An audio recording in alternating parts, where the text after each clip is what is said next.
Le LOSC décroche son 4e titre de champion de France. Le récap de la 38e journée de Ligue 1 avec un point sur les places européennes et le maintien, sans oublier les résultats à l'étranger, c'est tout de suite dans le journal de Made in Foot.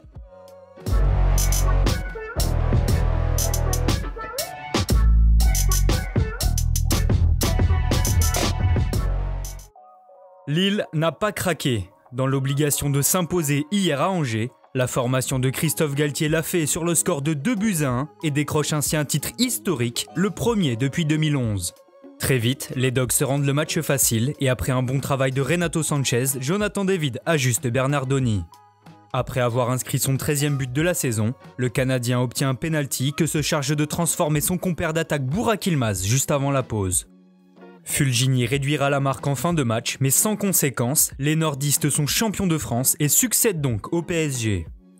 En déplacement sur la pelouse de Brest, le club de la capitale l'a emporté 2-0. Après un pénalty manqué de Neymar, Di Maria a débloqué la situation d'un corner rentrant du gauche légèrement dévié par Fèvre. Il faut ensuite attendre la fin de match pour voir Mbappé faire le break en devançant la sortie de l'Arseneur.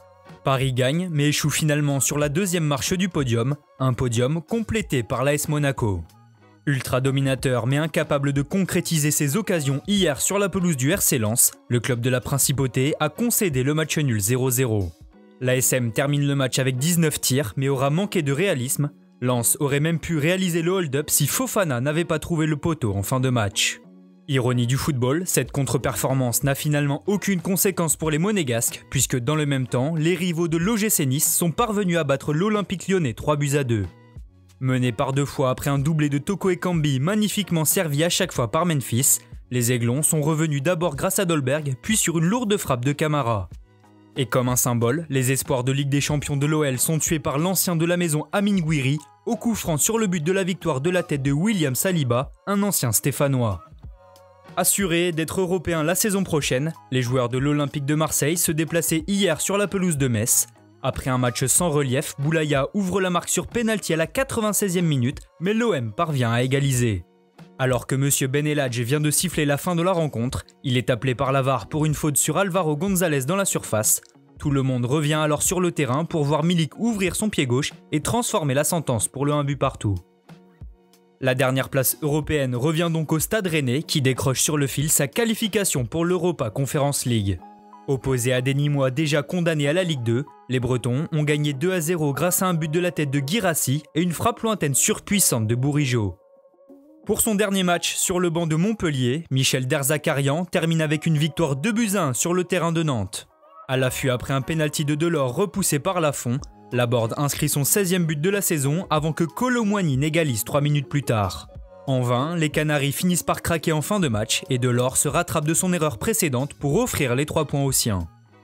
Dans un match sans enjeu entre Saint-Étienne déjà maintenu et Dijon déjà relégué, le DFCO a sauvé son honneur en terminant par une victoire 1-0 sur la pelouse des Verts grâce à un but de Camara.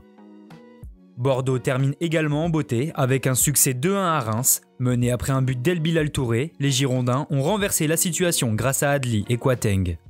Enfin, pas de vainqueur dans le match de la peur entre Strasbourg et Lorient qui se quittent sur un match nul 1 but partout qui arrange tout le monde. Tchaloba a répondu à l'ouverture du score de Diallo. Au classement, le LOSC termine tout en haut et remporte son 4e titre de champion de France de son histoire. Le PSG et Monaco iront en Ligue des Champions, ça sera l'Europa League pour l'OL et l'OM.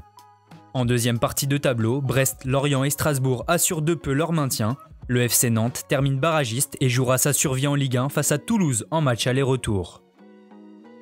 En Angleterre aussi, la Premier League a pris fin. Le champion Manchester City a terminé de la meilleure des manières en écrasant Everton 5-0. Le rival Manchester United finit 2e suite à son succès 2-1 sur Wolverhampton et sera accompagné en Ligue des Champions par Liverpool et Chelsea. Les Reds arrachent inespérément un ticket pour la C1 après leur victoire 2-0 à Palace. Les Blues, eux, ont perdu 2-1 à Aston Villa mais profitent aussi de la défaite de Leicester 4-2 contre Tottenham. Une désillusion pour les Foxes qui se retrouvent éjectés du top 4 et qui joueront la C3 avec West Ham. Tottenham expérimentera l'Europa Conference League tandis qu'Arsenal sera privé de compétition européenne. Une fin de championnat haletante. Avant cette 38e et dernière journée de Serie A, 4 clubs se disputaient encore 3 places qualificatives pour la Ligue des Champions et finalement c'est le Napoli qui termine hors du top 4. Opposés à l'Hellas Vérone, les coéquipiers d'Insigne ont concédé le match nul 1 but partout. À cause de ce faux pas, la formation de Gattuso se fait doubler au classement par la Juventus, qui termine avec un petit point de plus au compteur. Dans l'obligation de s'imposer, la vieille dame a étrillé Bologne 4-1 grâce à un doublé d'Alvaro Morata. De son côté, l'AC Milan a ponctué sa saison par une victoire 2-0 sur la pelouse de l'Atalanta, suite à un doublé de Kessié sur penalty. Les Rossoneri terminent deuxième, juste devant l'ADA qui obtient un nouveau ticket pour la C1. Merci à tous de nous avoir suivis. N'hésitez pas à vous abonner, liker et partager. On se retrouve très bientôt pour un nouveau journal.